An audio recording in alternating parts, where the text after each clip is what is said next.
अच्छा, Abraham Lincoln का नाम सुना है? किस किस ने सुना? हाथ उठाओ। अब्राहम लिंकन कौन थे?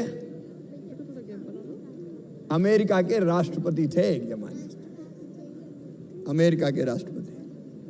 और वो अमेरिका में दो रंग हैं, श्वेत और अश्वेत कहते हैं। अगर अपनी भाषा में कहें तो गोरे और काले कह सकते हैं उनको। तो अब्राहम लिंकन एक गरीब ऐसे ही अश्वेत परिवार में जन्मे थे। जब 9 साल के थे तब उनकी मां की मृत्यु हो गई।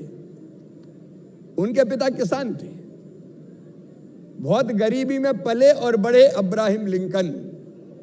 उनके पास पैसे नहीं थे, पढ़ाई भी ठीक से नहीं हो पाई, लेकिन उन्होंने हार नहीं मानी और अपनी मेहनत के बल पर एक दिन लिंकन अमेरिका के राष्ट्रपति बन गए। लिंकन बन सकते हैं तो हम भी बन सकते हैं। दीपा मलिक भी हमें शिक्षा देती है। 5 साल की उम्र थी दीपा की, तब उनको स्पाइन ट्यूमर हो गया। ये अपनी रीढ़ की हड्डी होती है पूरी, कमर के ऊपर। सही बात कही बेटा। और 3 साल के इलाज चला उनका, फिजियोथेरेपी हुई, मुश्किल से वो इससे उबर पाई। लेकिन जब वो 29 साल की हुई तो ट्यूमर फिर वापस आ गया। अब और कोई होता तो हताश हो जाता और सोचता कि जीने का क्या मतलब है, लेकिन दीपा ने हार नहीं मानी। ये भी उस समय कहा गया कि सर्जरी के बाद दूसरी बार 29 साल में ट्यूमर आया कि वो चल भी नहीं पाएंगी।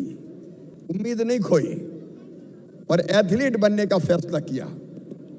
और 12 सितंबर 2016 को 45 साल की उम्र में दीपा ने पैरालंपिक खेलों में पदक जीता, पहली भारतीय महिला बनी।